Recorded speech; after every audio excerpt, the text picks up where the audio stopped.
As a podcast host, if you want to get something personal from your guest, then it helps a lot if you share something very personal first. It builds trust.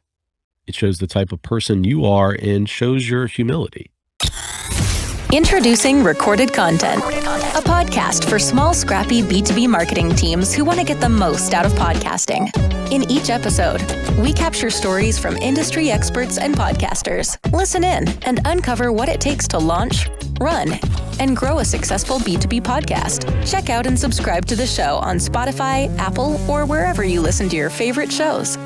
Let's jump in.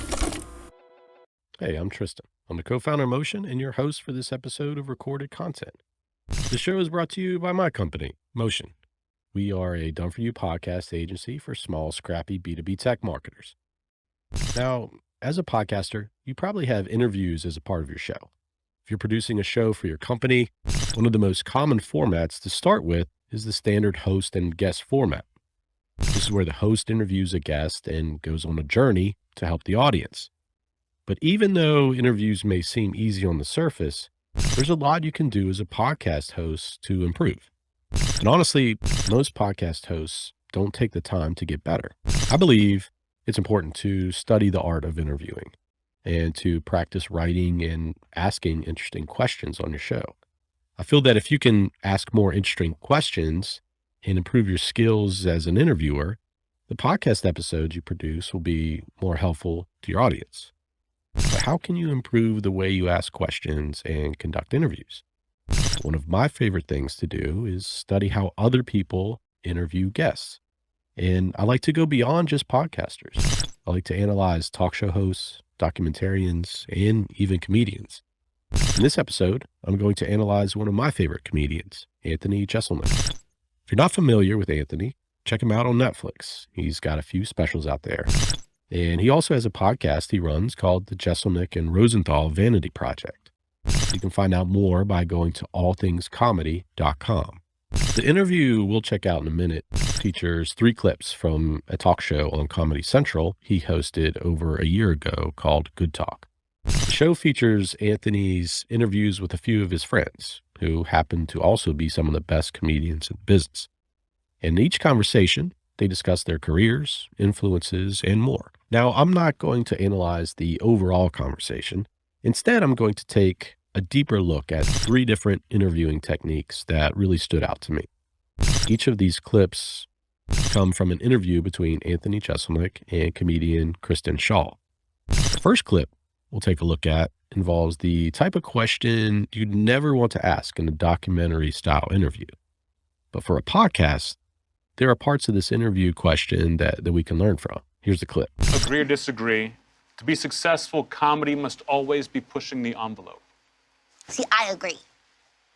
How so? Okay, I disagree. You do? Well, to be successful, the definition of what successful is different for everybody.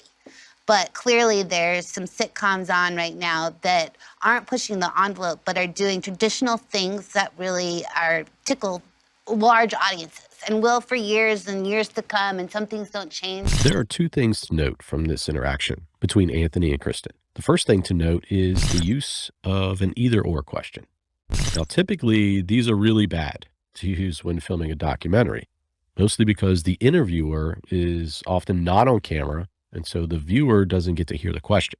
So all you would hear is agree or disagree. In a podcast setting, I think an either-or question can work. But I think there's one ingredient you need. It has to be polarizing, meaning it's more interesting if you have the guest take a stance. So the setup to the question must present 2 very different options. You can't let the guest just pick an answer in the middle.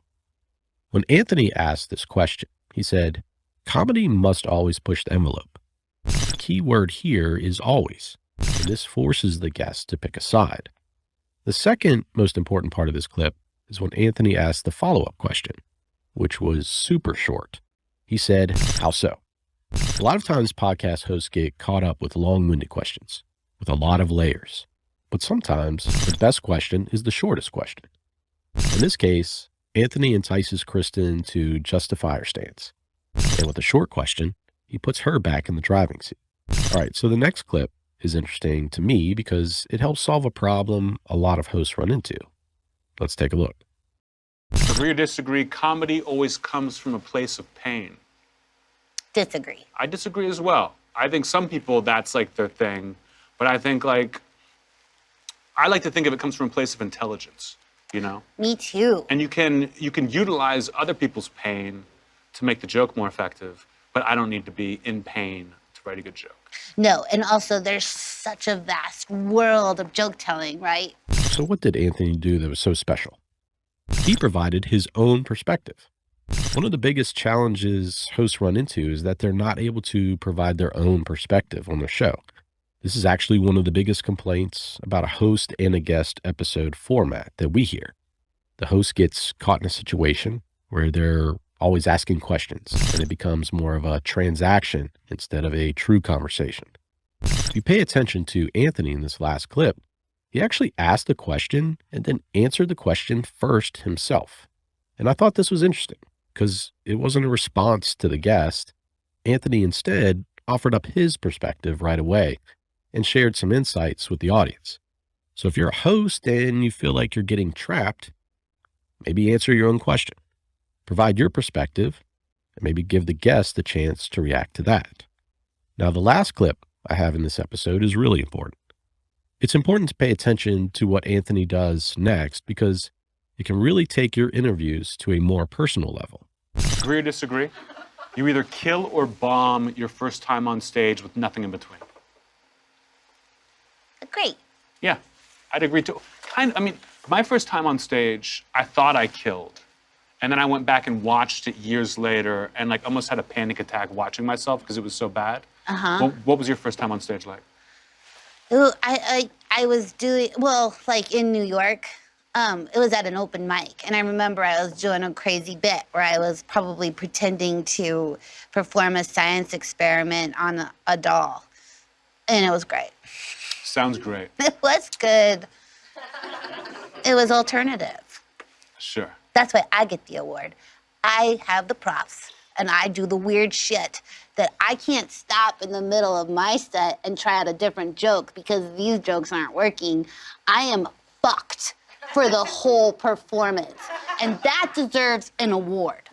In this last clip, you got a chance to hear two really personal stories.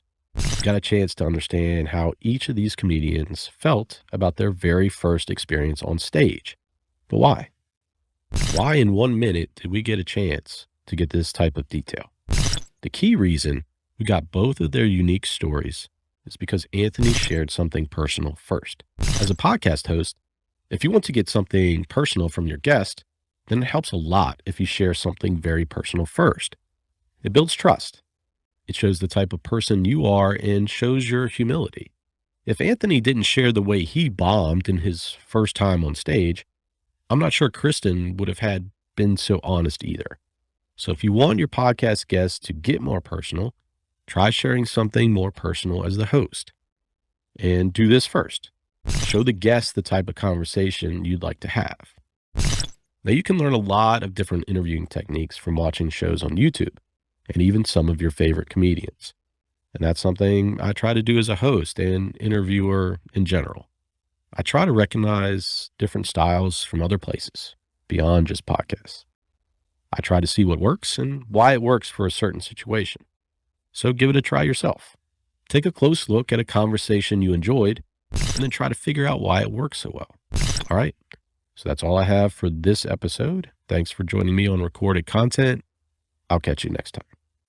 Thanks for listening to Recorded Content, a show brought to you by Motion, a done-for-you podcasting agency for B2B tech marketers. We do the podcast stuff so you can focus on strategy, building brand awareness, and developing new relationships. To learn more about how you can launch and grow a podcast for your company, check out motionagency.io.